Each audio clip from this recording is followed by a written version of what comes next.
चलिए आइए, सवाल नंबर पहला क्या बोला है। एक व्यक्ति ने 1 रुपए में 25 पेन की दर से कुछ पेन खरीदे और 1 रुपए में 20 पेन की दर से बेच दिए, तो उसका लाभ प्रतिशत ज्ञात कीजिए। ठीक है, 1 रुपए में 25 पेन खरीदा है, ये हो गया आपका सीपी, और 1 रुपए में 20 पेन बेच दिया, ये हो गया आपका एसपी। ठीक है, 20 को अपन यहाँ पे गुणा कर देते हैं और 25 का यहाँ, तो 20 एकम 20, 25 एकम 25। क्या समझ में आ रहा है? वो चीज़ 20 रुपए में खरीदी गई है, 25 रुपए में बेच दी गई है, तो कितने का लाभ हो गया? 5 का। इस 5 को कहाँ रख देंगे? ऊपर। 20 को कहाँ रख देंगे? नीचे, इंटू 100। 20 से 5 बार 5 का गुणा 5 करेंगे तो 25% का क्या हो जाएगा? आपका लाभ हो जाएगा। ऑप्शन कौन सा हो जाएगा? आपका सी।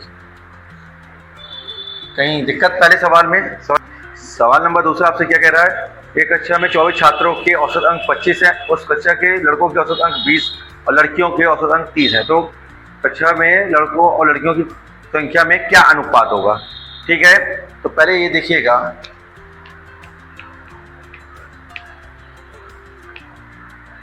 लड़के और लड़कियां देख पा रहे हैं, तो लड़कों का औसत अंक कितना है? 20 है, लड़कियों को कितना है? 30 है, और कुल कितना है आपके पास? 25 है। ठीक है, इन दोनों का जो अंतर लेंगे वो यहाँ पे लिखेंगे, तो कितने का अंतर आ गया? 5 का। इनका अंतर लेकर यहाँ लिखा जाएगा, कितना आ गया? 5। ठीक है, तो इनका जो अनुपात बन जाएगा क्या? 1:1। कोई दिक्कत है यहाँ पे? अब अनुपात कैसे आपका समान है, इसमें क्या पूछा है आपसे? तो कक्षा में लड़कों और लड़कियों की संख्या में अनुपात क्या होगा? तो आपका यहाँ पे अनुपात कितना है? 1:1। तो आपका क्या हो जाएगा अनुपात? छात्र कितने हैं? 24 है, तो ये जब अनुपात बराबर आया तो छात्र भी बराबर पढ़ेंगे, तो उसको अगर अपन लेंगे भी तब भी अनुपात कितना आएगा? 1:1 आएगा। तो आपका जो आंसर बन जाएगा, तो अगर मान लो लड़कों की संख्या पूछ लेता तो 1 और दोनों का टोटल नीचे 2 और इंटू 24, तो काटेंगे तो कितना? 12। तो 12 लड़के आएंगे, 12 लड़के आएंगे। अनुपात में इसको कन्वर्ट करेंगे तो 12 एकम 12, 12 एकम 12, तो वही आएगा 1:1। तो आपका कौन सा ऑप्शन हो जाएगा? बी। उस कोण का मान क्या है जो अपने संपूरक कोण के चौथे भाग के बराबर है? ठीक है, संपूरक कोण क्या होता है? मालूम है आपको? दो कोणों का योग कितना होना चाहिए? 180 है। ठीक है ना। पहला अगर अपन ने क्या मान लिया? थीटा माना, तो दूसरा क्या होगा? 180 माइनस थीटा। दोनों का टोटल करेंगे तो कितना आ जाएगा आपका? 180 आ जाएगा। ठीक है, तो क्या बोल रहा है वो आपका? इसका चौथा भाग है आपका। ठीक है ना, मांगा क्या है आपका? चौथे भाग का हिस्सा, तो रेशो बन चुका है आपका, तो इसको कहाँ रख देंगे अपन? ऊपर। 4 और 1 कितना हो जाएगा? 5 नीचे रखेंगे। क्लियर है। और कुल कितना होता है? 180 होता है संपूरक कोण। ठीक है ना, तो 5 से इसको काट देंगे, 36 बार कट जाएगा। तो यही आपसे पूछा गया था, तो आपका आंसर क्या जाएगा? ए। कहीं कोई दिक्कत? ठीक है, दो कोणों का आपका संपूरक में क्या होगा? अगर एक मान लो 30 डिग्री है तो दूसरा कोण कितने का होगा? 150 का। दोनों को जोड़ेंगे तो कितना हो जाएगा? 180। ये बात समझ में आ रही? संपूरक में टोटल 180 बनता है और पूरक में 90 बनता है। क्लियर है ये बात? पर 5% वार्षिक ब्याज की दर से 3 वर्ष का चक्रवृद्धि ब्याज 3783 है, तो समान राशि पर समान दर पर समान अवधि का साधारण ब्याज ज्ञात कीजिए। यही है आपके पास। तो देखिए दर कितनी दी हुई है आपका? 5% है, और 5% का मान कितना होता है? 1/20 यही होता है आपका। तो पहले कितना था आपका? 20 था, 1 बढ़ गया तो कितना हो गया आपके पास? 21। और ऐसा कितना बोला है आपका? 3 वर्ष, तो 20 से 21, 20 से 21, ये आपका क्या कहलाएगा? पी मतलब प्रिंसिपल मूलधन, और ये क्या कहलाएगा? अमाउंट मतलब मिश्रधन। तो ये कितना हो गया आपके पास? 8000 हो गया, और ये कितना हो गया आपके पास? 9261। यहाँ तक कोई दिक्कत? तो देखिए आपके पास ब्याज दिया हुआ है, यहाँ हम ब्याज कितना देख पा रहे हैं? 1261।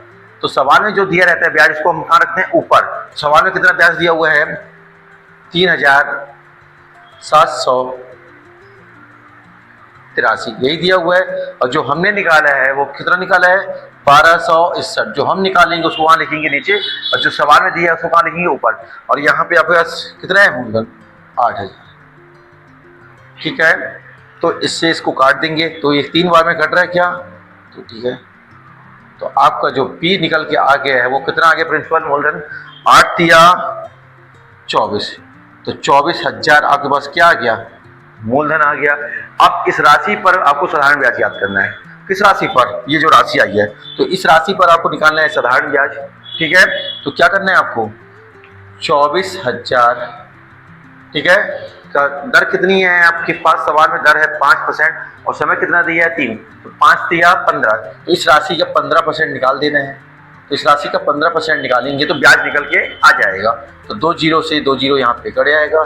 ठीक है ना, इसका इससे गुणा कर देंगे तो 24 का 10 में गुणा करेंगे तो 240 और फिर 5 से करेंगे तो 120, तो जोड़ेंगे तो 360। ये 360 ये आ गया और 1 जीरो पहले से है, तो कितना जाएगा आपका 3600। तो क्या आपका ऑप्शन है, तो आपका जो ऑप्शन है वो क्या है सी। तो यही आपका क्या बन जाएगा आंसर। क्या सवाल समझ में आया, निकालने का तरीका समझ में आया। सबसे पहले हमने क्या किया, अपने चक्रवर्ती ब्याज दिया हुआ था तो उससे अपन ने क्या निकाल लिया प्रिंसिपल मूलधन निकाला। उस मूलधन का अपने को क्या निकालना था साधारण ब्याज निकालना था। पहले मूलधन निकाला उसके बाद ब्याज निकाल दिया। कोई दिक्कत। कक्षा में उपस्थित छात्रों में 378 मोबाइलों को एक समान रूप से कितने प्रकार से बांटा जा सकता है। इस पैटर्न को कैसे बनाया जाता है देखिएगा। पहले 378 दिया हुआ है आपको, 378 का अपन क्या निकाल लेते हैं। देखिए पहले अपन इसको 2 से देंगे तो कितना जाएगा 1 2 एकम, फिर 2 अट्ठे 16, 2 नाम 18 हो जाएगा आपका। फिर 3 से देंगे 3 छंग 3 त्रिका 9, फिर 3 से देंगे 3 दूनी 6 3 एकम, फिर 3 से दे देंगे तो कितना होगा 7 और 7 एकम 7। आया बात हमें। अब देखिए यहाँ पे 2 कितने बार आया है आपके पास 1 बार आया है। ठीक है, 3 कितने बार आया है 3 बार, फिर 7 कितने बार आया है 1 बार आया। आपको निकालना क्या था इसमें कितने प्रकार से बांटा जा सकता है। तो हम क्या निकालते हैं कुल गुणनखंड निकाल लेते हैं। ठीक है ना, तो कुल गुणनखंड कैसे निकलता है, ये जो पावर आई है जितनी भी पावर आएगी उसमें 1 बढ़ाकर लिख देते हैं। तो कितनी पावर आई है तो कितना लिखेंगे अपन 2।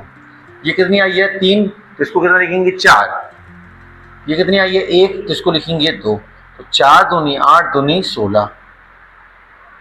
क्या आपके पास ऑप्शन में है, तो इसका जो करेक्ट आंसर बनेगा वो क्या बन जाएगा 16। कहीं कोई दिक्कत किसी को बताइए, समझ में आया। एक छात्र के अंक 86 के स्थान पर गलती से 44 लिख दिए गए, इससे कक्षा के औसत में 3/2 की कमी आ गई, तो छात्रों की संख्या कितनी थी, यही पूछा है आपसे। ठीक है, तो देखिएगा यहाँ पे आपके पास गलती कितने की हो रही है, आपको 86 की जगह 44 लिख रहा है, मतलब 6 में से 4 गया तो 2 आ रहा है बस हमें। तो 6 में से 4 गया 2, 8 में 4 गया तो 4, तो गलती 42 की हुई। ठीक है ना, अपन ऊपर लिखते हैं परिवर्तन करने का हुआ 42 का, नीचे लिखते हैं संख्या जो कि निकालनी है, तो अपन ने क्या मान लिया x, और औसत कितने का हो गया आपका 3/2 की कमी हो गई। ऐसा करने से औसत में 3/2 की कमी हो गई। यहाँ तक बात समझ में आई। तो 3 एकम 3, 14 तिया 42, 14 दूनी 28, यही मांगा था क्या आपसे। ठीक है, तो आपका जो करेक्ट आंसर आ जाएगा क्या आ जाएगा सी। कहीं कोई दिक्कत जा रहा है किसी को, कोई ऐसा है जिसको समझ में नहीं आ रहा है, सबको क्लियर है, तो इसका जो आंसर बन जाएगा वो बन जाएगा सी। अब देखिएगा बेईमान दुकानदार वाला मैंने आपको सवाल समझाया था, ध्यान से देखिएगा अपना तरीका कैसा होता है इसको हल करने का। नीचे अपन लिख लेते हैं सीपी, ऊपर लिखते हैं एसपी। आया कुछ समझ में, और ध्यान सुनिएगा ये बहुत इंपॉर्टेंट पैटर्न है। ठीक है, इसमें देखिएगा नीचे हमेशा क्या लिखना है आपको सीपी, ऊपर क्या लिखना है एसपी। आपसे पहले क्या बोल रहा है 20% की हानि पर, तो 20% तो कोई चीज़ 100 थी, 20 की हानि हो गई तो कितना हो गया 80। ये बात सबको समझ में आ गई।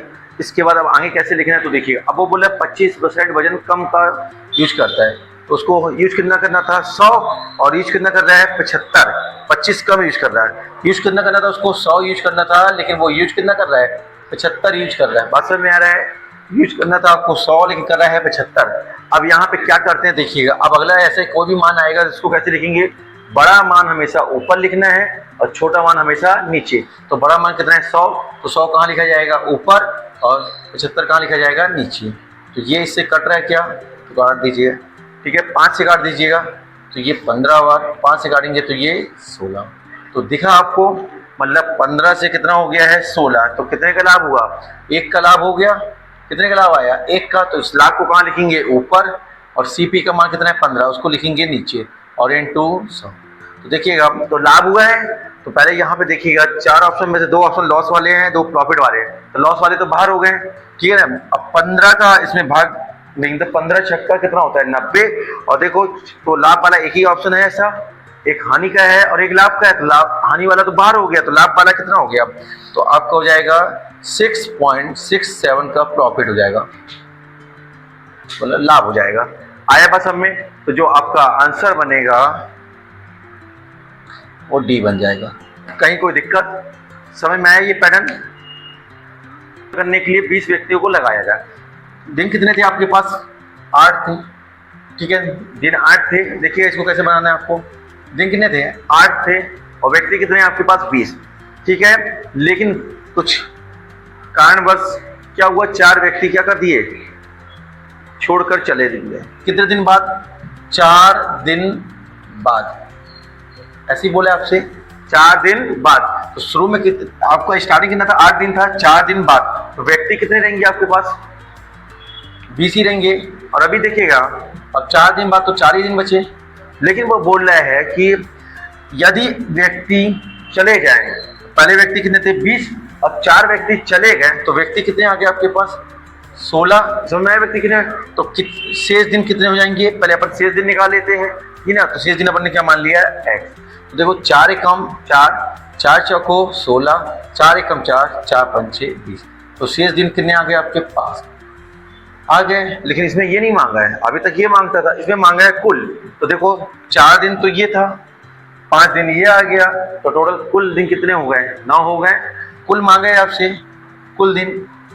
तो शुरू में 4 दिन ये और बाद में 5 ये, तो 4 और 5 कितने 9 दिन।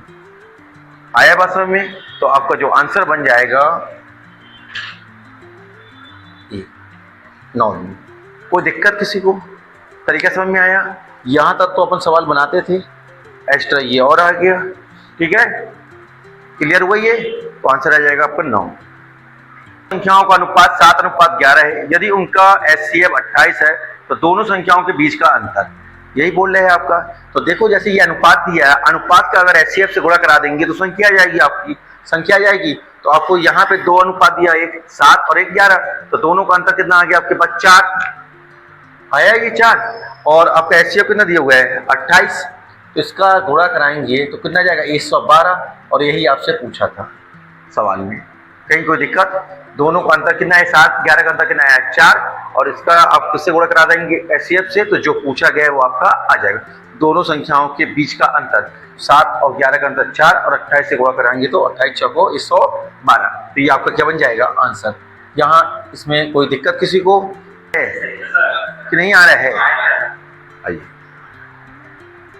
1.2 और 10.8 के मध्यानुपाती। मध्यानुपाती मैंने हमेशा बताया आपको कैसे लिखते हैं, रूट के अंदर ये जो मान दिया रहता है उसको लिख देते हैं 1.2 इंटू 10.8, 1.2 गुणा 10.8, ये मध्यानुपाती हो गया, ठीक है। और किसके बीच में रेशो बोल रहे हैं, मध्यानुपाती और तृतीय अनुपाती के बीच में रेशो मांगा है, अनुपात मांगा है। तो तृतीय अनुपाती अपन कैसे लिखते हैं, देखिएगा 0.2 और 1.2 दिया हुआ है, तो 1.2 को आपको 2 बार लिख देना है और 0.2 से भाग दे देना है, डिवाइड कर देना है। ये बात सब कुछ समझ में आ रही है। तो देखिएगा यहाँ पे ध्यान से सुनिएगा, क्या देखिएगा, आप पॉइंट भूल जाइए कि पॉइंट कहीं लगा हुआ है, ठीक है। तो क्या मैं अगर इसको ब्रेक करता हूँ तो 108 दिख रहा है क्या, तो 108 क्या होता है 12 नम्मा 108 होता है क्या, क्या समझ पाए 12 नम्मा कितना होता है 108। अब देखो 12 एक ये है, 12 एक ये है, वर्गमूल है, वर्गमूल के बाहर जब आएगा तो ये 12 2 बार है तो कितना रह जाएगा 1 बार आ जाएगा, और 9 का वर्गमूल कितना होता है 3 होता है, तो ये 3 हो गया। ये बात समझ में आई है। दशमलव के बाद कितना स्थान था 2, तो एक स्थान के पहले दशमलव लगेगा, तो 1 दशमलव यहाँ से आएगा। अब ध्यान से देखिएगा ये 1 दशमलव से 1 दशमलव कट जाएगा क्या, ठीक है। तो 1 दशमलव इस साइड का हो गया और 1 दशमलव ये वाला है। बात समझ में आ रही है, क्लियर है। तो ये वाला दशमलव कट जाएगा इस दशमलव से, कोई दिक्कत। तो दशमलव पूरे क्या हो गए आपके, कट गए। तो यहाँ पे देखिए अब यहाँ क्या बचा है आपके पास, 2 से काटेंगे कितना हो जाएगा, ये 6। तो यहाँ बचा कितना, 12 × 6। ये 12 से ये 12 कट गया आपका, 3 एकम 3, 3 दूनी 6, तो 1:2। क्या क्लियर हुआ आपको। तो जो आपका करेक्ट आंसर आ जाएगा वो आ जाएगा डी। क्या जाएगा, डी। कहीं कोई दिक्कत, IMP पैटर्न है, आप पहले भी करा चुका, कल पेपर में था भी ये, ठीक है। देखो इसका तरीका देखो कैसे करना है, किस तरीके से करना, ठीक है। देखिए साधारण ब्याज पर उधार दी गई एक निश्चित राशि 3 वर्षों में 13,000, 5 वर्षों में 15,000 हो जाती है। वार्षिक दर प्रतिशत ज्ञात कीजिए। दर निकालने हैं, तो दर निकालने के लिए पहले मूलधन का पता होना जरूरी है आपके पास। अभी आपके पास क्या है, इस सवाल में आपके पास मिश्र धन दिया हुआ है और समय दिया हुआ है। तो देखो इसको निकालने का तरीका क्या है। सबसे पहले हम निकालेंगे क्या, ब्याज। क्या निकालेंगे अपने यहाँ पे, ब्याज। तो ब्याज निकालने क्या, तो ब्याज कैसे निकलेगा, तो दोनों राशियों का अंतर। तो दोनों राशियों देखो, एक 13,000 है और एक 15,000 है, तो अंतर कितने का आ गया, 2,000। तो 2,000 कहाँ लिखेंगे, ऊपर लिखा आपने। 13,000 और 15,000 का अंतर कितना है, 2,000। तो ये लिखना है आपको ऊपर। और समय आपका दिया है 3 वर्ष और 5 वर्ष, तो दोनों को अंतर आया है 2, तो वो कहाँ लिखेंगे आप, नीचे। यहाँ तक मेरी बात समझ में आई, ठीक है ना। इसके बाद यहाँ पे आपको क्या करना है, देखिएगा आपके पास देखिए एक तो 3 वर्ष दिया है और एक 5 वर्ष दिया है, किसी एक को ले सकते हैं। तो हमेशा अपन किसको लेते हैं, जो छोटा होता है। तो अपन निकालते हैं क्या, 3 वर्ष। तो 3 वर्ष का ये क्या निकल के आएगा आपके पास, ब्याज निकल के आएगा। कोई दिक्कत, समझ में आई इतनी बात। तो देखिएगा यहाँ पे 2 से काटा तो कितने बार, 1 बार। तो ये कितना आ गया, 1,000। 1,000 का 3 में गुणा कर दिया तो कितना आ गया आपके पास, 3,000। ये 3,000 ब्याज आ गया। क्या आपको मिश्र धन दिया हुआ है सवाल में, तो सवाल में मिश्र धन दिया हुआ है 3 वर्ष का आपको 13,000 दिया हुआ है। तो देखिएगा आपका ब्याज आ गया है 3,000, आपके पास मिश्र धन है 13,000। तो क्या मूलधन निकाला जा सकता है, तो मूलधन कैसे निकलेगा, मिश्र धन में से ब्याज को घटाते हैं तो मूलधन आ जाता है। तो आपका पी, ठीक है। तो 13,000 में से 3,000 घटाएंगे तो कितना आ जाएगा, 10,000। तो 10,000 आपके पास क्या आ गया, मूलधन। तो कई सवालों में मूलधन पूछता है, तो मूलधन आ चुका है। लेकिन इस सवाल में पूछा गया है दर। तो दर अब कैसे निकालना है, तो ध्यान से देखिए यहाँ पे दर कैसे निकलेगा आपका, ठीक है। तो सुनिए यहाँ पे ब्याज आपका कितना आया, 3,000। तो ब्याज को हमें जब भी दर निकालते हैं तो हमेशा याद रखना, ब्याज को हमेशा ऊपर रखते हैं। तो ब्याज कितनी आ गई, 3,000, ठीक है। आपका मूलधन कितना है, मूलधन को हमेशा नीचे रखते हैं, ये रख दिया। तो ये ब्याज कितने वर्ष के थे, 3, तो ये 3 रख दिया यहाँ पे और इंटू 100। तो इससे आपका दर निकल आएगा। तो देखिएगा 1 2 3, 1 2 3, 3 से 3 कट गया, ये 0 से 0 कट गया। तो दर का मान कितना आ गया आपके पास, 10%। कहीं कोई दिक्कत इस सवाल में आपको, ठीक है। तो आपका जो आंसर बन जाएगा वो क्या बन जाएगा, आंसर सी। क्लियर है। तो देखो ए का 7 वर्ष, बी का 7 वर्ष जोड़ा तो कितना हो गया, 14। 14 इससे माइनस करेंगे तो कितना जाएगा आपके पास, 100। इससे 14 माइनस करेंगे तो कितना जाएगा आपका, 104। इससे 14 माइनस करेंगे तो आ जाएगा ये 98, और इससे 14 माइनस करेंगे तो आ जाएगा 96। आ गया बस हमें। तो देखिए अब इनका ए और बी का अनुपात दिया था 2:3, तो दोनों को जोड़ेंगे तो कितना जाएगा, 2 और 3 5। 5 का भाग जिसमें जाएगा वही आपका आंसर बन जाएगा।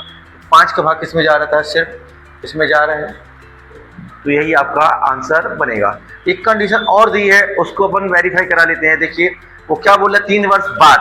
तो वर्तमान से बाद में जाते हैं तो क्या करते हैं, प्लस करते हैं, और पूर्व में आते हैं तो माइनस करते हैं, जो कि अपन ने पहले कर दिया है। अब आ रहा है वर्तमान में 3 वर्ष बाद। तो ए का 3 बी का 3 जोड़ेगा तो कितना जाएगा, 6। तो देखिए इसको आंसर बताया था अपन ने। तो 114 में अगर आप 114 में 6 जोड़ देंगे तो कितना बन जाएगा, 120। 120 हो गया, योग कितना हो गया, 120। और इसका अनुपात कितना दिया, 5 और 7। 5 और 7 को जोड़ेंगे तो कितना, 12। क्या 12 का इसमें भाग जा रहा है, क्या 12 धाम 120। क्लियर है। तो जो आपका आंसर बनेगा वो क्या बन जाएगा, ठीक है। ये तरीके समझ में आया कि इसको हल करके बताएं आगे सबको, चलिए ठीक है।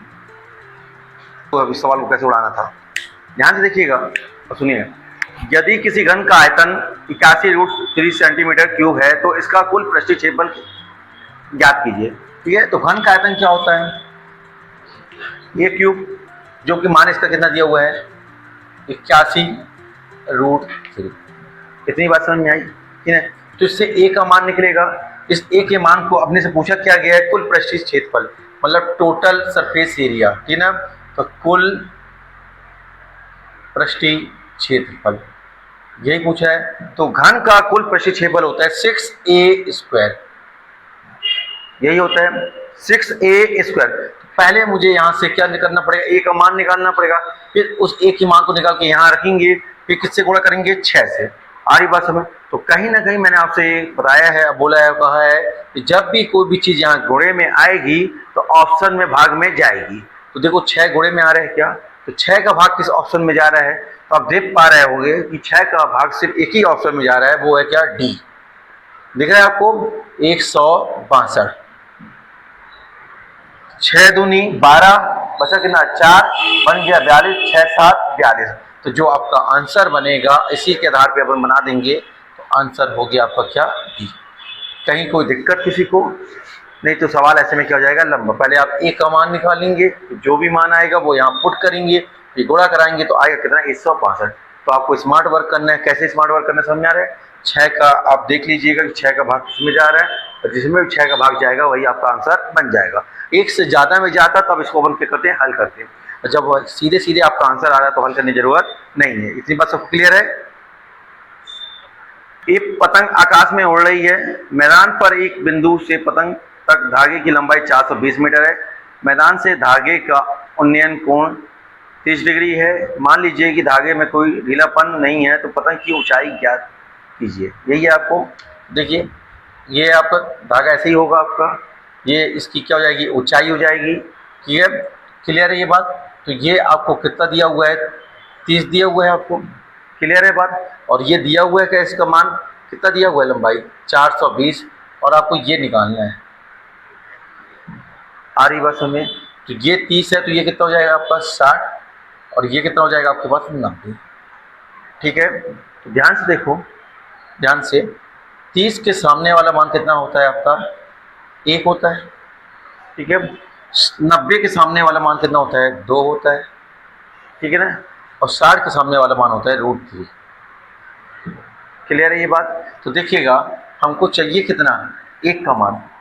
तो 2 का मान अगर 420 है तो 1 का मान कितना होगा, तो 2 से कट जाएगा क्या ये, तो 2a0। तो 1 का मान कितना आ गया, 210। यही मांगा था क्या आपसे, तो यही आपका क्या हो जाएगा, आंसर हो जाएगा। क्लियर है बात। तो आपका जो आंसर आएगा वो क्या जाएगा, 210। कोई दिक्कत। सवाल में दिया हुआ है k-3/k = 5। ठीक है, ये दिया हुआ है। और मांग क्या लिया है आपसे, k² + 9/k² = ये मांगा है आपसे। ध्यान से देखो इसको कैसे बनाते हैं अपन। ठीक है, तो देखो अगर यहाँ नॉर्मल 1 होता तो अपन क्या करते हैं, इसका स्क्वायर कर देते हैं। क्या कर देते हैं, स्क्वायर करते हैं। अगर यहाँ माइनस है तो यहाँ प्लस लिख देते हैं, अगर यहाँ प्लस है तो यहाँ पे माइनस लिखते हैं। इतनी बात समझ में आए। अगर यहाँ पे 1 होता तो अपन यहाँ पे क्या लिखते हैं, सिर्फ 2। ठीक है ना। कैसे बनता है ये वाला फॉर्मेट, a का स्क्वायर + b का स्क्वायर, प्लस के केस में +2ab हो जाता है, माइनस के में -2ab हो जाता है। बात समझ में आ रही है। पक्षांतर होकर जब इस साइड आता है तो प्लस का माइनस हो जाता है, माइनस का प्लस हो जाता है। तो आप इतना समझ पा रहे हैं नॉर्मल जब यहाँ पे 1 होता है, लेकिन यहाँ पे कितना लिखा हुआ है, 3 लिखा हुआ है। तो जो भी आपका लिखा होगा तो उसको और कर लिख दीजिएगा। बात समझ में आ रही है।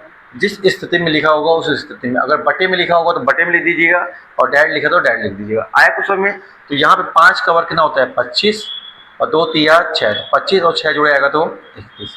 क्या ये आपका ऑप्शन में है, तो आंसर हो जाएगा आपका ए। कितने लोग को ये बात समझ में नहीं आई, आया सबको। तो इसका जो आंसर आ जाएगा वो क्या हो जाएगा, 31। 987x54। यही आपके पास दिए गए विकल्पों में अनुपस्थित अंक x चुने ताकि संख्या 6 से पूर्णतः विभाजित हो। तो 6 की व्यवस्था का नियम क्या कहलाता है आपका, जिसमें अगर 2 से और 3 से भाग जाएगा उसमें 6 से पूरा पूरा भाग चला जाएगा। तो 2 तो यहीं वेरीफाई हो गया, क्योंकि यहाँ पे क्या है, इकाई के अंक में 4, इकाई के अंक में अगर 2 से भाग जा रहा है तो पूरी संख्या में 2 से भाग चला जाएगा। तो 2 हो गया वेरीफाई। अब किसको वेरीफाई करने अपन, 3 को। तो 3 का व्यवस्था का नियम क्या कहलाता है कि अगर सभी अंकों को जोड़ते हैं, अगर उसमें 3 से भाग जा रहा है तो पूरी संख्या में 3 का भाग चला जाएगा। तो देखिए यहाँ पे 3 का व्यवस्था है, 9 जाता है, 8 और 7 के 9 15 चला गया 3 का भाग, 5 4 9 चला गया। अब बचा कौन, x। तो x का ऐसा क्या मान रखना होगा जिसमें 3 का भाग चला जाए, तो x का पहला मान जो रखना होगा वो रखना होगा 3। तो क्या ऑप्शन में 3 है, तो आपका x बराबर कितना आ गया, 3। क्या ये बात समझ में आई? तो आपका जो आंसर बनेगा वो क्या बन जाएगा, C। कोई दिक्कत, क्लियर है? ये इस सवाल को कैसे बनाना होता है, देखो ये मान दिया हुआ है क्या, 4225 का स्क्वायर रूट कितना दिया हुआ है, 65, ठीक है ना। 42 25 का वर्गमूल कितना होगा, 65 होगा, ये मान दिया हुआ। तो अब ये जो दिया हुआ है इसमें आप ये भूल जाइए कि दशमलव लगा हुआ है। सबसे पहले अपने पास मान क्या लिखा हुआ है, 42.25। तो ये 42 25 अगर आपको दिख रहा तो आप इसको 65 लिख सकते हैं, ठीक है ना। अब कितने अंक का पॉइंट लिखा था, 2 अंक। जब वर्गमूल से हटेगा तो उसका आधा हो जाता है, तो 2 का आधा कितना हुआ, 1। तो 1 अंक का पॉइंट लगा दो, दशमलव लगा दो, ठीक है, कोई दिक्कत यहाँ पे। फिर अगला मान 4 अंक, तो 4 का आधा कितना होगा, 2। तो 2 अंक के पहले पॉइंट, तो ठीक है ना, 0.65। क्लियर है? बस इतने ही दिया हुआ है सवाल में, और सिंपल इसको क्या करते हैं, जोड़ दें। तो यहाँ पे कितना आ जाएगा, 5 6 और 5 11 की 1, और 6 और 1 7। क्या समझ पाए? तो जो इसका आंसर बनेगा वो बन जाएगा डी। कहीं कोई दिक्कत इस पैटर्न में आया सा कुछ समझ में? चले, एक लंबवृत्तीय बेलन का वक्र क्षेत्रफल 19.5 मीटर स्क्वायर है, इसका आयतन 39 मीटर क्यूब है, तो इसके आधार की त्रिज्या कितनी है, ठीक है। तो वक्र क्षेत्रफल, बेलन का वक्र क्षेत्रफल कितना होता है आपका, 2πr/h, यही होता है। तो इसका मान कितना दिया हुआ आपको, 19.5 दिया हुआ है। और बेलन का आयतन, आयतन क्या होता है आपका, πr²h, जो मान कितना दिया हुआ है आपके पास, 39 दिख रहा है आपको। क्या मैं इसको इसमें से भाग दे दूं, ऐसा कर सकता हूं। तो देखिएगा, पाई से पाई कट गया, ठीक है ना, आर से आर कट गया, एच से एच कट गया, कहीं कोई दिक्कत? तो देखो यहाँ पे इसका ये क्या लिखा हुआ है, ये एक बार, ये 2, 19 दूनी 38, आधा दूनी 1, तो 38 और 1 39, 2 का गुणा 2 से हो जाएगा तो कितना आ जाएगा, 4। तो आर बराबर कितना आ गया, 4। यही मांगा था, तो आपका ऑप्शन क्या जाएगा, डी आपका आंसर बन जाएगा। कहीं कोई दिक्कत किसी को सवाल में, समझ में आया? 350 मीटर लंबी एक मालगाड़ी 1250 मीटर लंबी सुरंग को 80 सेकंड में पार करती है। मालगाड़ी ट्रेन की चाल क्या होगी, तो चाल बराबर क्या होता है, दूरी बटे समय। चाल बराबर क्या होता है, दूरी बटे समय। अब देखिए यहाँ पे 350 मीटर लंबी एक क्या है, मालगाड़ी है, और 1250 मीटर लंबी सुरंग है। तो आपको पता होना चाहिए कि रेलगाड़ी की लंबाई के साथ में हमेशा पुल हो, या प्लेटफॉर्म हो, या गोबा हो, इसको हमेशा हम क्या करते हैं, जोड़ देते हैं। तो ये जुड़ जाएगा। तो 350 को 1250 में जोड़ेंगे तो क्या आपका 1600 हो जाएगा क्या? कोई दिक्कत यहाँ पे? 350 और 1250 को जोड़ा तो कितना आएगा, 1600, ठीक है। और यहाँ पे समय दिया हुआ है आपको 80। तो देखो यहाँ पे ये किस में आया है, मीटर में, ये किस में है, सेकंड में। तो मीटर प्रति सेकंड हो गया, लेकिन आंसर मीटर प्रति सेकंड में नहीं मांगा है, किस में मांगा, किलोमीटर प्रति घंटा में। तो किलोमीटर प्रति घंटा बदलने के लिए क्या करना पड़ेगा, 18/5 से गुणा। कोई दिक्कत यहाँ पे? तो देखिए यहाँ पे ये कितने बार, 80 से 2, 5 एकम 5, 5 चौको 18 चौको 72 किलोमीटर प्रति घंटा। क्या ये बात सब समझ में आ रही है? ये किसमें है आपका, ऑप्शन ए, यही आपका आंसर बनेगा, ठीक है। समझ में आ रहा है? चलिए इस सवाल को देखिए। 3 संख्याएं 2:3:5 के अनुपात है, इन तीनों संख्याओं का योग। तो देखिए 5 और 3 8 और 2 10, तो 10x बराबर 80 दिया हुआ है, क्लियर है। तो ये 0 से 0 कट जाएगा, तो x बराबर कितना हो गया, 8 आ गया, ठीक है, तो सवाल में से आगे क्या बोला, इन तीनों संख्याओं का योग 80 हो गया आपका, तीनों संख्याओं का गुणनफल। तो पहले अपन संख्या निकालनी है, तो पहली संख्या क्या 2x है, तो 2 और x का मान कितना आया 8, क्या समझ पाए।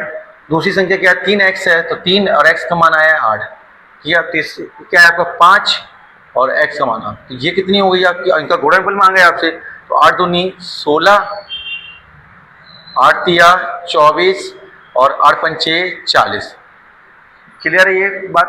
तो देखो यहाँ पे पहले ये देखो, यहाँ पे जीरो कितने आ रहे हैं, 0 1 आ रहा है, तो हमारा जो भी आंसर बनेगा उसमें एक जीरो आएगा। तो हमारे पास दो ऑप्शन है जिसमें 2 जीरो लेके बैठे हुए हैं, तो दोनों ऑप्शन बाहर हो गए, बी बाहर हो गया और डी बाहर हो गया। तो मुझे ये क्लियर हो गया कि मेरा आंसर ए आएगा या फिर सी आएगा। तो देखो यहाँ पे, तो ये जीरो पहले समझ में आ गया आपको। अब देखिए इसके बाद 4 का गुणा 4 में करेंगे 16, 16 का 6 ले लो, 6 छंग 36 का 6। तो जैसे ही 6 लिखा, वैसे देखो पूरा कैलकुलेशन भी नहीं करना पड़ा, आपका आंसर आ गया। देख पा रहे हो किस ऑप्शन में है, ए ऑप्शन में है। तो आपका 15 पूरा गुणा करेंगे तो क्या आ जाएगा 15 360, ठीक है ना, जबकि बात 2 ही अंक में बन गई थी, तो आंसर आपका क्या जाएगा डी। क्या ये सवाल समझ में आया, क्लियर है ये।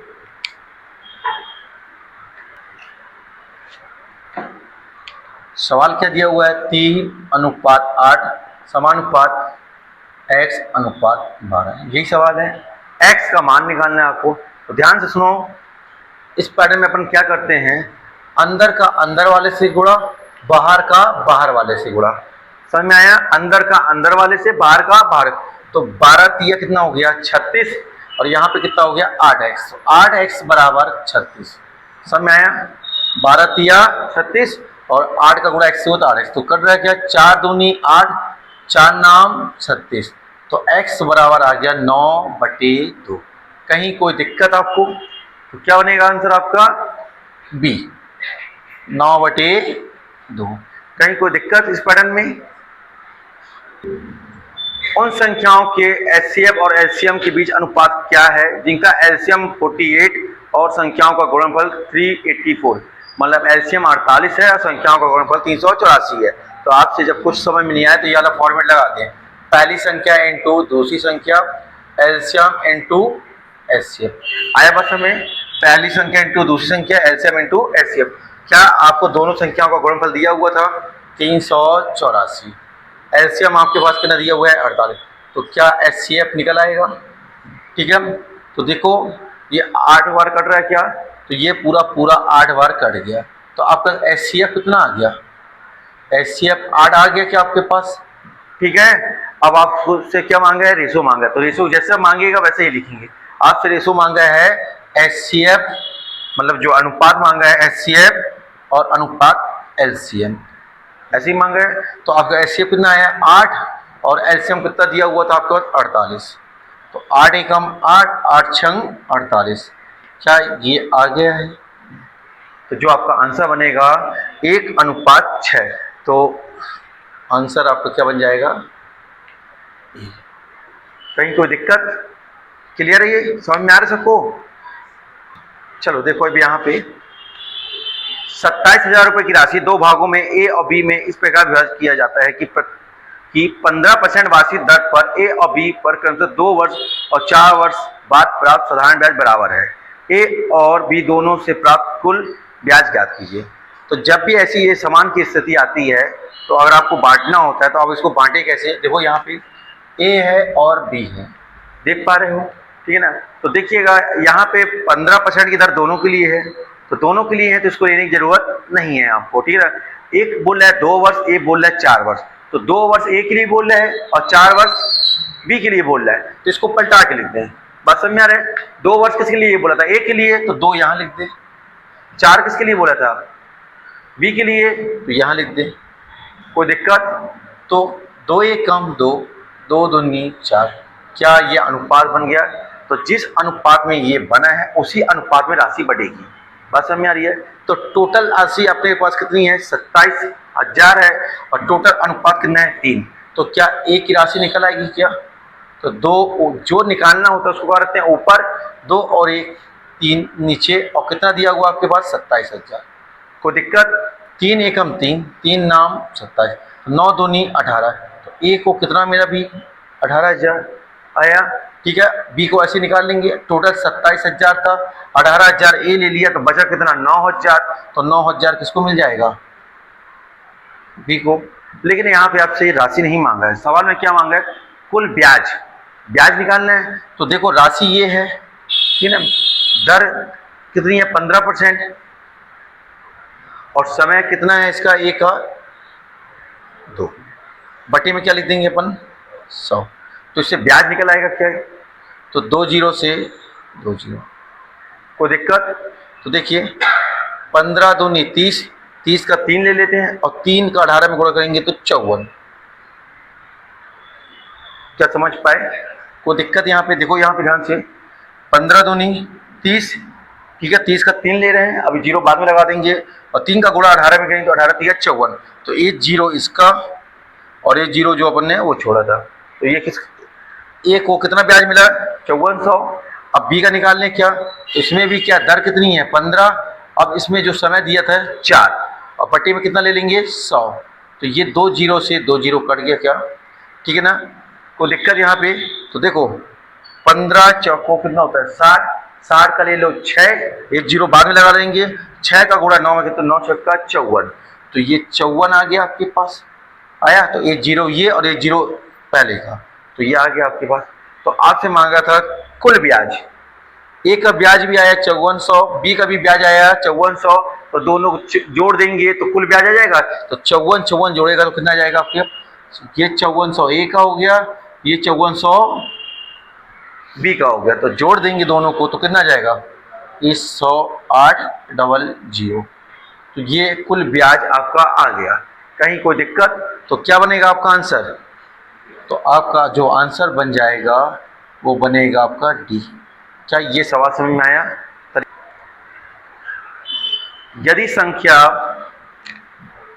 42514563 यही दिया हुआ है आपके पास कि प्रत्येक विषम अंक में 3 जोड़ा जाता है। तो विषम अंक में पहले 3 जोड़ना है आपको, इसमें प्लस कितना करना है 3, 5 और 3 8, इसमें 3 जोड़ेंगे तो 1 और 3 4 हो जाएगा, 5 और 3 8, 3 और 3 6।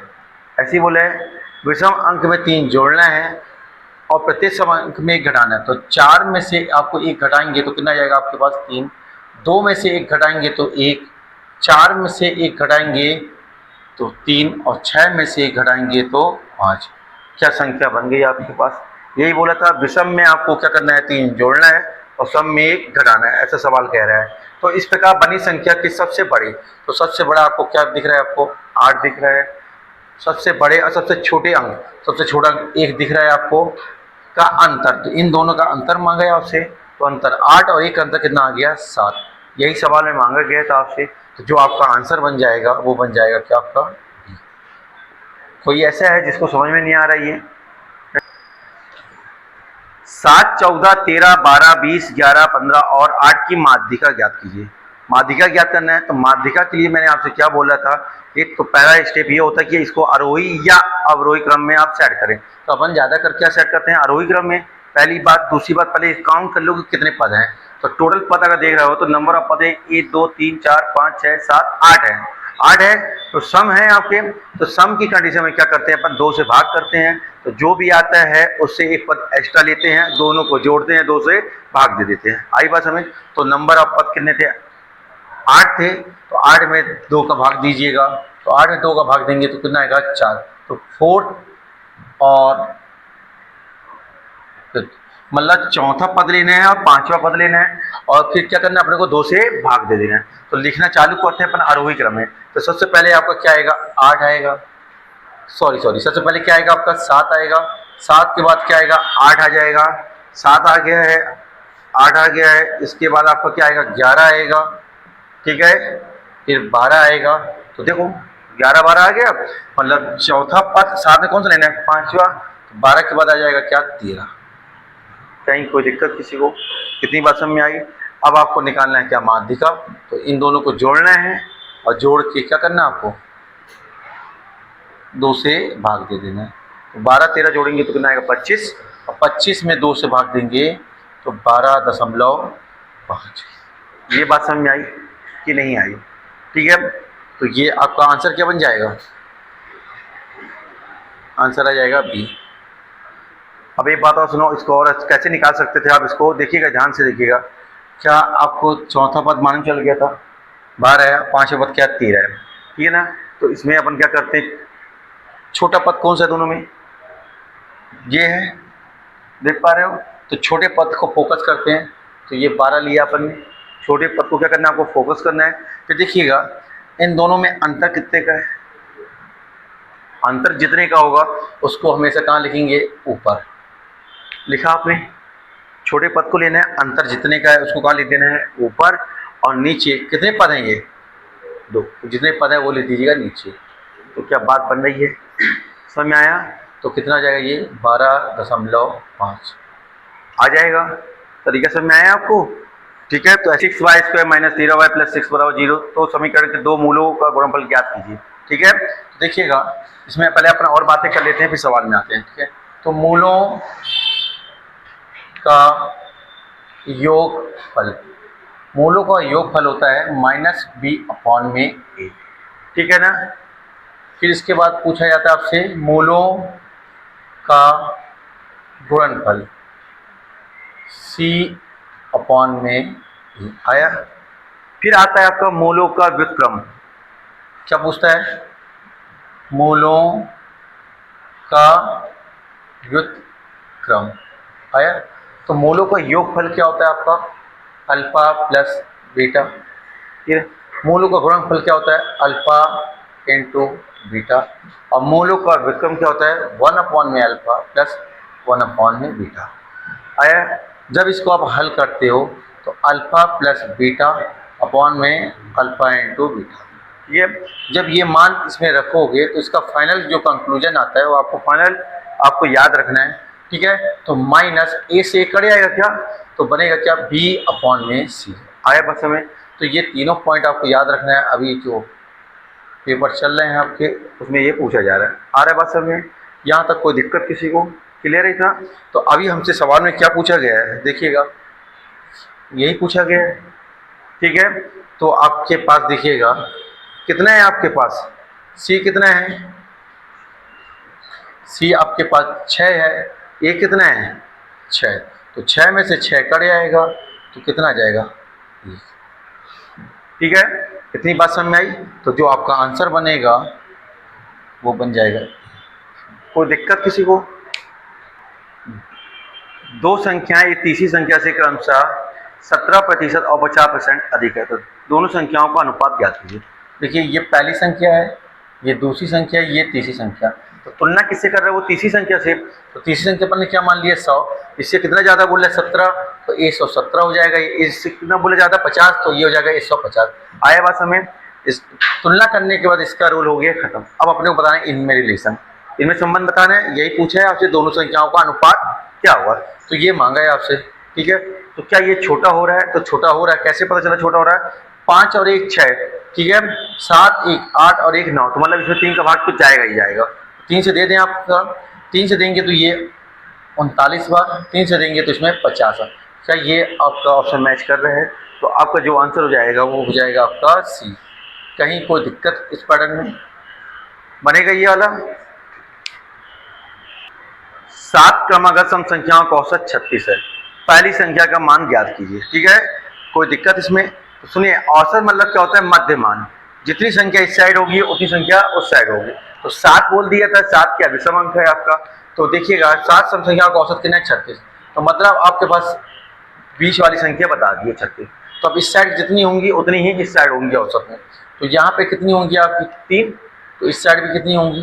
3। आ रही बात समझ? अब बोले सम संख्या, तो सम संख्या आए चाहे विषम संख्याएं, इनके पदों के बीच में अंतर कितना होता है? समान होता है। और अंतर कितने का आता है? 2 का। बात समझ में आ रही है? तो यहाँ कितनी संख्या है? 1 2 3 है और अंतर कितने का है? 2 का। तो 3 दूनी 6। तो इससे 6 अगर अपन कम करेंगे तो पहुंच जाएंगे पहली संख्या में, और इसमें अगर 6 जोड़ देंगे तो पहुंच जाएंगे अंतिम संख्या में। आ रही बात समझ में? तो 36 में से 6 कम करोगे तो कितना जाएगा आपको? 30। वो पहली संख्या यहाँ पे कितनी बनेगी? 30। अगर मैं इसमें 36 में 6 जोड़ दूंगा तो कितना बन जाएगा? 42। तो हो जाएगा। आ रही बात समझ में? कि नहीं आ रही है। अगर इसके बाद वाली बोलता तो इसमें 2 और जोड़ दो तो कितना जाएगा ये 32। अगर ये वाली पूछता तो 34, कि ना ये वाली पूछा होता तो कितना जाएगा आपका 30, और ये हो जाएगा 40। आ रही बात समझ। आप किसी को भी जोड़ोगे वो 30 और 42 को जोड़ोगे 2 से भाग दोगे तो 36 आएगा, कि ना 32 और 40 को जोड़ोगे 2 से भाग देंगे तो 36 आएगा, 34 और 38 को जोड़ोगे 2 से भाग दोगे तो 36 आएगा। तो बात समझ आ रही है, तरीके से मैं कैसे निकालना है आपको।